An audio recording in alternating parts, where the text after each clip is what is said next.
Souvenez-vous, c'était en mai 2020. Après 2 mois de confinement, l'épidémie semblait se calmer, la première vague était derrière nous et nous étions enfin libres de circuler à peu près librement. Après cette période un peu particulière pour nous tous, de nombreux pays ont mis en place des outils numériques pour lutter contre le Covid-19. Et parmi les solutions proposées, des applications de traçage de cas contacts. En France, dès juin 2020, on a eu le droit à Stop Covid, une appli pas très pratique à l'usage pour les propriétaires d'iPhone, qui consomme beaucoup de batterie et qui demande de réunir des conditions très particulières pour être efficace. J'ai tenté d'en apprendre plus sur le solutionnisme numérique qui nous a été vendu par Cédric O, notre secrétaire d'État chargé au numérique. J'ai donc rencontré Léna Dormeau, chercheuse en philosophie politique et en santé mentale, mais également membre du laboratoire Préfixe de l'université Rennes 2, où elle coordonne un axe corps, santé et technologie. Alors, quand je me suis intéressé à cette application, il y a quelque chose qui m'a tout de suite intrigué. Pourquoi ça n'a pas fonctionné ? Pourquoi Stop Covid n'a pas marché ? Alors, en optimiste et peut-être naïf que je suis, j'ai fait part de ma première hypothèse à Léna Dormeau, à savoir, les gens ont enfin compris qu'il faut faire attention à ces données personnelles. Et ils sont méfiants. Déjà, premièrement, il y a le fait qu'il y ait d'autres pays avant nous qui avaient mis en place le même type de dispositif. C'était pas exactement ça, mais dans l'esprit, c'était un peu la même chose. Et dans des pays où la question de la sécurité numérique, pour le dire comme ça, en tout cas, ce type de dispositif est beaucoup plus marqué, beaucoup plus toléré et utilisé par les populations. Je pense notamment à Taïwan, il y avait eu avant nous, à Singapour, et que ce type d'application avait eu un taux de réussite d'à peu près, je sais plus, 16 ou 17%. Donc en fait, ce qui était vraiment quasi nul. Donc au moment où nous, on a lancé ça, on avait déjà au moins, je dirais, ce recul là de dire, dans des pays où ce type de dispositif est normalement extrêmement suivi par la population, eh bien déjà, ça ne fonctionne pas si bien que ça. Je ne pense pas qu'à ce point, d'un coup, il y a eu un revirement, je dirais, éthique, de se dire que les données personnelles allaient fuiter, ou en tout cas allaient se balader dans la nature, en tout cas pouvaient être réappropriées, bien que ça devienne un discours de plus en plus marqué et démocratisé, en tout cas audible à certains endroits qui ne l'étaient pas avant. Je pense que simplement on n'a pas l'habitude de ce type d'usage. J'aurais tendance à croire qu'il y a une dimension quand même éthique, mais ça n'a pas été conscientisé comme ça. Moi j'ai entendu autour de moi des gens qui se posaient des questions en ces termes-là, qui sont donc de fait des termes éthiques, de dire mais est-ce que ça ne ressemble pas à de la délation ? Est-ce qu'on n'est pas en train de pointer des personnes qui sont malades. Du coup, c'est des interrogations qui allaient dans ce sens-là. Je dirais, si elles avaient été poussées d'un point de vue plus réflexif, on en serait arrivé en fait, à des interrogations éthiques sur la question des enjeux de données et les circonstances dans lesquelles elles sont recueillies. Mais je pense que c'était plus ça a suscité des interrogations un peu... de cet ordre-là. Dans la balance à cette époque-là, à ce moment-là, il y avait plutôt ça, c'était est-ce que, je le dis de manière extrêmement grossière, mais c'est un peu l'idée, c'est est-ce que de balancer quelqu'un, en fait, c'est pas justement de la délation, mais bien en fait le fait de s'insérer dans la potentialité en fait d'une démocratie sanitaire collective. Bon, en fait, je crois que j'étais pas si loin.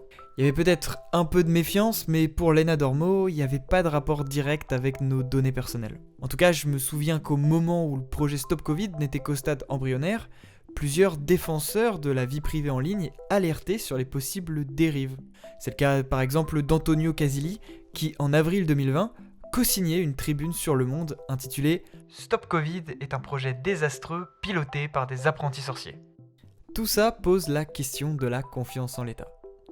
C'est vrai, si je laisse Google gérer mes données, j'ai un peu conscience que je signe un pacte avec le diable qui va faire du profit sur mon dos, notamment à base de ciblage publicitaire, tout ça.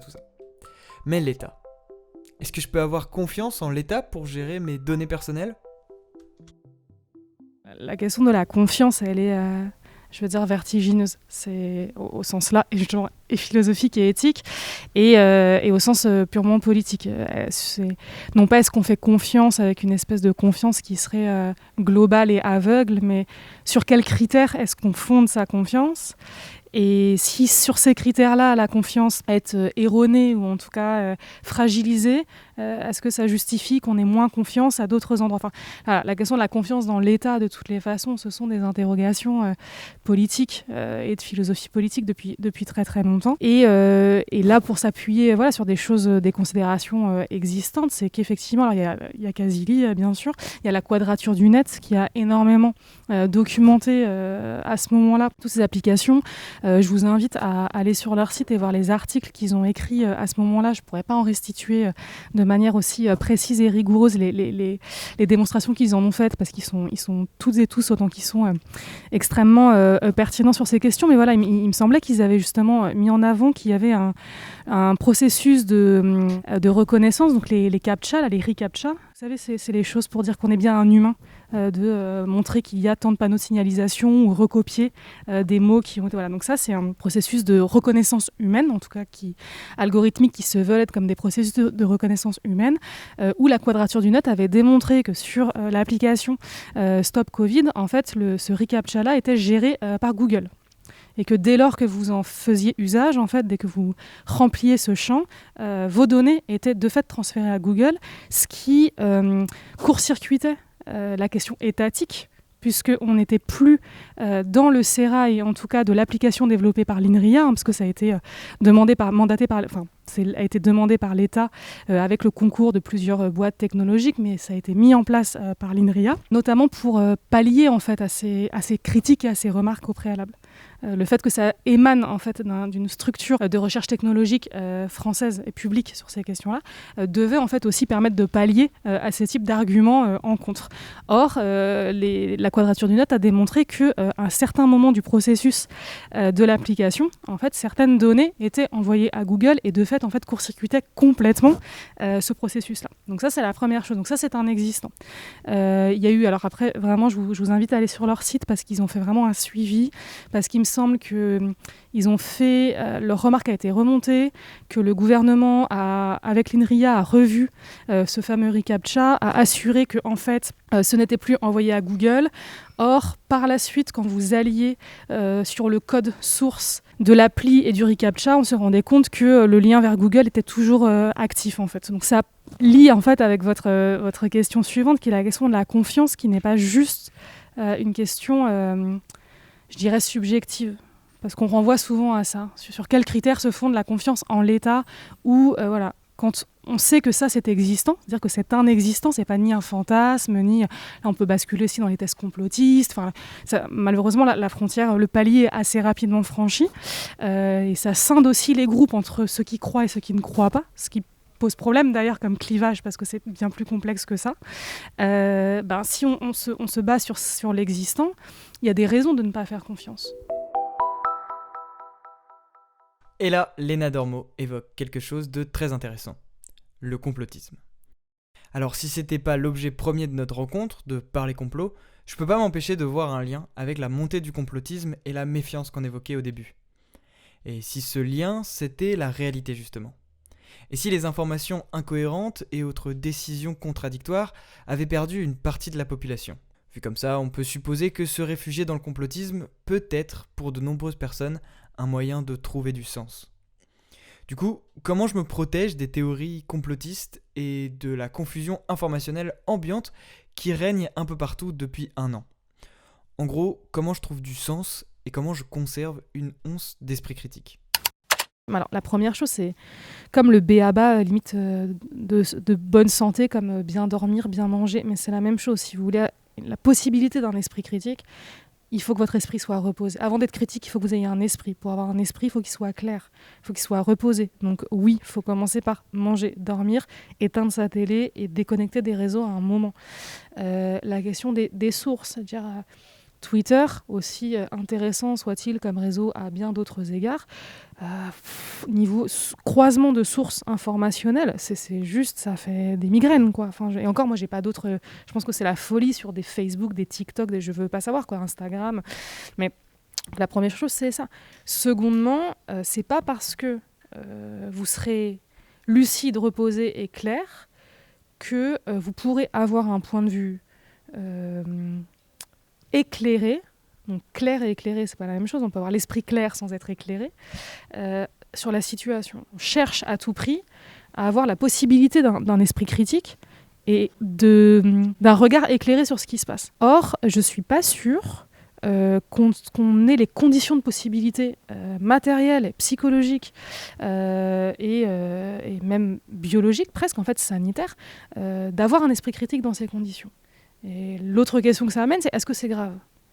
Est-ce que là, on a besoin, je veux dire, instantanément, d'être capable d'avoir une position réflexive qui en général est rétrospective par ailleurs, sur ce qui se passe, alors même qu'il y a une incapacité, je veux dire, structurelle à penser les choses. C'est comme, c'est pareil, je suis désolée, c'est un peu des images triviales et hyper habituelles, et hyper, voilà, mais vous êtes au cœur du cyclone, on vous dit toujours ça, vous êtes au cœur du cyclone, comment voulez-vous réfléchir à quoi que ce soit dès lors que vous êtes déjà pris dedans ?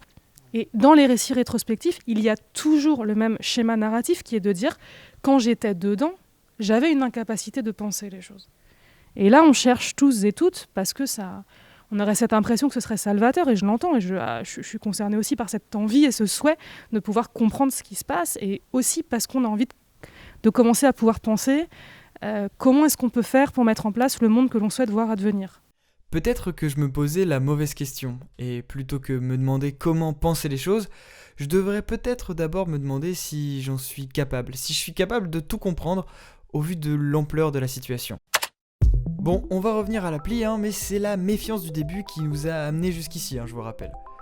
D'ailleurs, cette méfiance a disparu courant octobre 2020, quand notre président de la République annonçait « Faut qu'on ait une nouvelle application, elle va s'appeler Tous Anti-Covid », qui intégrera des nouvelles fonctionnalités, comme par exemple un générateur d'attestation ou encore un suivi de la situation en France. Bref, le fait est que cette refonte a plu et les téléchargements n'ont fait que monter depuis cette annonce. Alors je me suis demandé, est-ce une question d'expérience utilisateur ou les Français ont commencé à avoir confiance en cet outil numérique ? Alors, ni l'un ni l'autre, moi je dirais. Le succès, effectivement, vous faites bien de le rappeler, tout relatif, mais néanmoins, comparativement aux premiers habits de Stop Anti-Covid, parce que c'est juste ça, non, tous Anti-Covid, pardon, Stop Covid a juste mis sa panoplie d'été, c'est clairement la même chose. Mais du coup, malgré le changement d'habits, c'est la même chose. Je pense qu'en fait, les gens, ça s'est joué sur la fatigue, en fait, sur l'usure. On a les gens à l'usure. Mais en même temps, ça rejoint aussi ce que je disais tout à l'heure. Oui, sur les médias. Sur la média, puis mon analogie est peut-être un petit peu triviale, parce que là, on n'a pas le temps de la développer, puis c'est pas le propos spécifique, mais dans les systèmes d'emprise, qui soient géopolitiques, qui soient, encore une fois, intrafamiliaux, quel que soit le système, moi je travaille là-dessus, sur les rapports de domination, quel que soit le système de domination que vous mettez en place dans une perspective d'emprise, c'est-à-dire d'avoir un rapport oppressif, soit d'une personne sur une autre, soit d'un système sur une fraction de la population, l'usure, je veux dire la fatigue, notamment liée à une perte de sens, mais c'est absolument votre carte à jouer la plus manifeste. Donc là, c'est là où il faut faire attention à ce que je dis, c'est que c'est à partir de cette considération-là qui pour moi est un constat factuel, c'est-à-dire que je n'injecte pas, j'estime ne pas avoir injecté de jugement de valeur subjectif là-dedans. Pour moi, c'est un fait. La population est fatiguée. À partir du moment où on est fatigué, il est plus simple de nous faire des choses. Ça, pour moi, c'est un fait, on n'en discute pas. Est-ce que c'est un peu un « oh, j'en ai marre, si installer ça, j'en finis plus vite, c'est ça. J'y vais ». Mais c'est exact, pour moi, à mon avis, c'est ça. Le regain qu'il y a eu, je vous dis, du changement d'apparat là, de notre Stop Tous Covid, je ne sais même plus comment ça s'appelle, leur truc. C'est normal, les gens qui ont envie de faire ça. Donc, si on leur dit, il suffit de télécharger un truc sur ton smartphone et t'as juste... Je pense que, oui, même il y a 1 an et demi, il y en a qui étaient un petit peu plus réfractaires. Allons-y. Par contre, c'est là où il faut faire attention à pas tomber dans le complotisme, mais entre dire que ça, c'est une réalité et que les gens en ont marre et que ça facilite une espèce d'acclimatation sécuritaire, on peut le dire comme ça, je pense que c'est ça, qui est un enjeu étatique et donc politique, et la politique est fondée sur des rapports de domination, de ce que Antonio Gramsci appelle l'hégémonie, c'est-à-dire une dialectique entre la coercition et le consentement, littéralement. Ça relève de la philosophie politique. De l'autre côté, de dire que la pandémie n'existe pas et qu'on a fait tout ça, créé de toutes pièces, pour pouvoir nous tracer sur nos smartphones, c'est pas la même chose. En fait, il y a ça, c'est que les complotistes, ils tombent dans tout ça n'existe pas et tout ça n'a pour seul et unique objectif que de nous tracer. Ce qui me paraît plus nuancé et plus objectivable, si ce n'est pas objectif, c'est de dire qu'il y a une réalité sanitaire qui nous échappe. Je pense qu'on va découvrir tout un tas de trucs assez ahurissants. Quand on aura le recul. Quand on aura le recul et les idées claires. À partir de ça, qu'est-ce qu'on fait ? Nous, à notre échelle, on fait ce qu'on peut avec les outils qu'on nous donne, et ce qu'on constate politiquement, c'est que notre État français nous donne des outils qui permettent une surveillance et une autosurveillance et une surveillance horizontale des uns sur les autres avec un discours de solutionnisme technologique. Ça, c'est une réalité, c'est pas un problème de le dire. C'est intéressant cette idée qu'on nous aurait eue à l'usure. Le fait que la pandémie dure aurait potentiellement motivé une partie de la population à installer cette application. Mais en admettant cette idée, peut-on tout accepter ? Nous avons terminé notre discussion en parlant du fameux pass sanitaire qui devrait nous être demandé pour assister à certains événements ou rentrer dans des lieux particuliers. Ce pass, il est déjà intégré dans l'application Tous Anti-Covid à travers la fonctionnalité Carnet. Mais faut savoir qu'il a fait l'objet de nombreux débats à l'Assemblée. Comment ce genre de dispositif a-t-il pu intégrer nos smartphones ? Est-ce une dérive numérique ou simplement la suite logique des choses ? Pour moi, c'est aussi l'avènement, en tout cas un saut qualitatif important dans l'incitation gouvernementale et l'acceptation par les citoyens et citoyennes de soumettre son corps à une surveillance constante. Que moi je travaille philosophiquement sous un angle de ce que j'appelle l'auto-aliénation, donc de l'autosurveillance que permettent la plupart des dispositifs digitaux. Et en tout cas, le fait de faire attention à soi, en fait, le self-care, c'est vrai que c'est aussi un anglicisme, mais ce qu'on appelle le self-care, prendre soin de soi, est devenu quelque chose qui est complètement connecté à la soumission de son propre corps à une surveillance quasi constante. Ça, c'est quelque chose, c'est vraiment un tournant qui a été majeur dans les, je dirais, 15 dernières années et que je trouve absolument effarant. Et j'ai l'impression que ce dispositif-là, comme on rejoint des questions sanitaires, il entérine, en fait, complètement ce schéma-là d'autosurveillance corporelle. C'est-à-dire qu'effectivement, à partir du moment où vous pouvez... faire des régimes en ligne, vous peser, comparer votre masse corporelle, calculer le nombre de pas que vous faites par jour pour savoir du coup si vous êtes en bonne santé. En fait, on est hyper habitué à permettre en fait à son corps une soumission à ces dispositifs digitaux-là, au sein desquels en fait notre propre corps n'est plus pensé que par et comme un dispositif technique, en fait. Et cette application-là, pour moi, c'est un prolongement de ça. Alors, la différence étant, et qui est notable, mais la différence étant que il y a une dimension politique. Alors, il y en a aussi dans ce que je raconte, mais c'est toute la complexité de ce que j'appelle l'auto-aliénation, c'est qu'on n'a pas conscience que c'est politique. Il y a peut-être aussi une dimension globale. C'est vrai que certaines personnes peuvent se dire, si j'installe ça, à l'échelle globale, j'aide un petit peu à mon niveau. Oui, je pense qu'effectivement, il y a ça. Alors, je pense qu'il y a un côté étonnamment très... vous savez, un peu le syndrome du bon élève. Je pense qu'on a l'impression de remplir son devoir de citoyen. Moi, je pense, encore une fois, c'est une dimension morale.